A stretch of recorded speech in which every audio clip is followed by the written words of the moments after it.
The year is 1908. Almost more than 115 years ago, a judge from the Calcutta High Court visits a temple. A man of law, logic, and evidences had an immaculate, extraordinary experience in that temple on that day. Some ritual was going on, and suddenly he felt something is happening within him, and there was a transformative experience at that very moment in time. His name is John Woodroffe. And this gentleman, after this extraordinary experience of something happening inside, took it further in his life, started exploring what is this that happened on that very day during that ritual which was happening in that temple. And that brought the world to see something called the chakras. Sir John Woodroffe, later known as Arthur Avalon, wrote a book, The Serpent Power, based on the ancient Indian wisdom. And this brought some of the extraordinary hidden secrets of the chakras to the Western world. Hello, my name is Sandip Dash, and I'm blessed to take more than 100,000 people through a journey of transformation, through something called the cosmic healing and quantum manifestation, which I could develop based on the ancient wisdom, based on the energy field, the chakras. That's what I'm going to share with you, what this can do, how it can transform your life as well. So you might have seen something called the chakras at many places. Now we see the symbols and the outline of a human body having 7 different colorful points or markers. What are they? Do they have some substance, or they're just mere symbols? They're just mere some sounds and being talked about. Let me take through this journey. What exactly are they and how they can impact our life? As per the ancient wisdom, some of the Vedic wisdoms and some of the other ancient scriptures, these are energy centers that connect us with the universe. The universal flow of energy that manifests our life, that leads us through our life, is depicted by those 7 things, the 7 points or 7 chakras. What are they?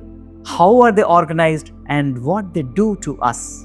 Let's understand in little more detail, and later on in this series I'll be taking you through each one of them and how they're impacting our life as well. As per the ancient understanding, our manifestation as a body and our experience in this life happens through the flow of energy. Nowadays, in fact, in the modern scientific terms, we say energy and matter are interchangeable, like E equal to mc square by Albert Einstein, coming much later in the 20th century, that talks about matter and energy are not differentiated. But thousands of years ago, more than 300 millennia ago, the Indian seers, rishis and yogis, they had understood this.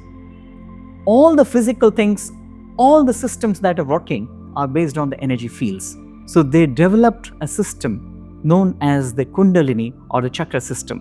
What is this? Let's understand. The divine energy is flowing through us to manifest the physical forms and also to manifest the conscious energy within. And these 2 energies, when they converge, the life comes into human beings and other living beings. And along this energy field, there are specific energies which are flowing, and these energies are known as the chakras.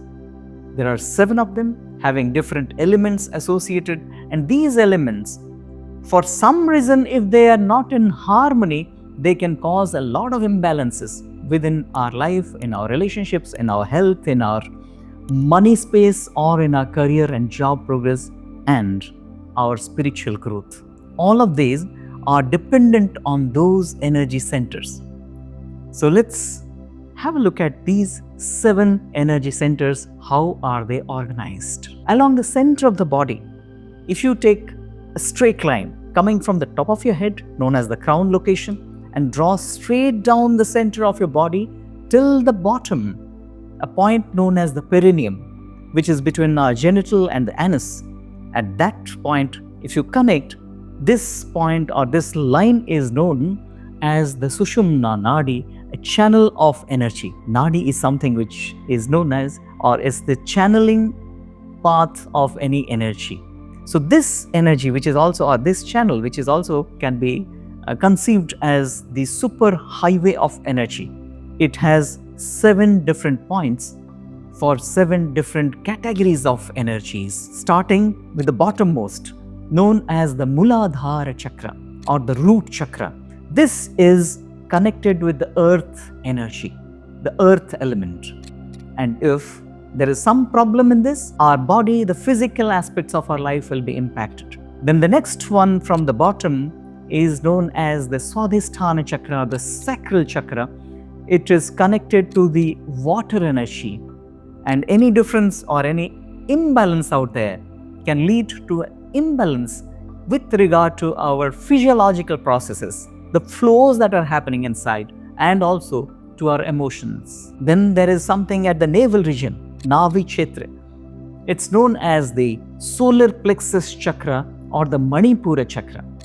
This is associated with the Agni Tattva or the fire element. So naturally, if this is not adequately present or not adequately balanced within, it can cause a lot of imbalances with regard to our urge, will to achieve, confidence, courage, and also would cause some kind of digestion issue, because fire is required for digestion as well. Then we go to the next one at the chest level, the heart chakra or the Anahata chakra, associated with the Vayu Tattva, air element. And the energy of air element, if it is there, we feel far more connected with our environment, far more connected with our inner self as well. And this energy is extremely important for our relationships, for connecting with others, and also to have spiritual progress and growth. There is another center of energy known as the throat chakra at the throat level. And this is connected with the Akasha Tattva, the space element. The energy of Akasha helps us connecting through information fields. Interestingly, the modern quantum physics also suggests Akasha, the space, is not a vacuum. It has lots of information. It's literally known as the information field. And thousands of years ago, somehow intuitively the rishis and the yogis could understand this and connect the communication center, which is nothing but the connection between information fields, and it is there at the throat level known as the Vishuddhi chakra. Going further up at the level of our third eye, or what we know as the Bhumadhya, center of our eyebrows, that point there is something called the third eye chakra or the Ajna chakra. This center has nothing to do with any kind of tattva or element or any substance, but it is the consciousness that flows through us. So the consciousness that flows and makes us an aware, sentient being is happening at this point or this location known as the Ajna chakra. And if it is there, our mind is far more in a kind of organized state. It can think better, it can flow, it can focus, it can understand, grasp, it can recall things and take decisions and have moral and ethical values. All of these through this chakra known as the Ajna chakra.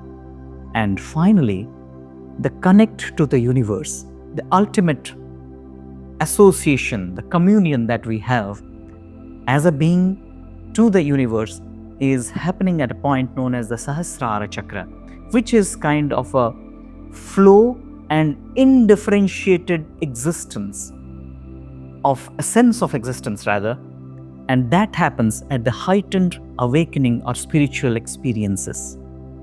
What Arthur Avalon felt in that temple in Calcutta, where he couldn't understand what is happening with him because all those experiences were beyond any kind of material experience that he had in his entire life, and that propelled him to create something, to write that book, and which educated the Western world also about the powerful ancient processes known as the Kundalini or the chakra system. So these are few quick thoughts about what chakras are, but this is not the end of it. This is probably the beginning of it. And I'm sure you'd love to go through understanding each of the chakras and how they can impact our life, whether it is our health, our mindset, our relationships with others, our ability to earn money, to have money, to become abundant, or to grow in a career, or to do something wonderful, leave a legacy, build a business. All these aspects are definitely associated with energy fields,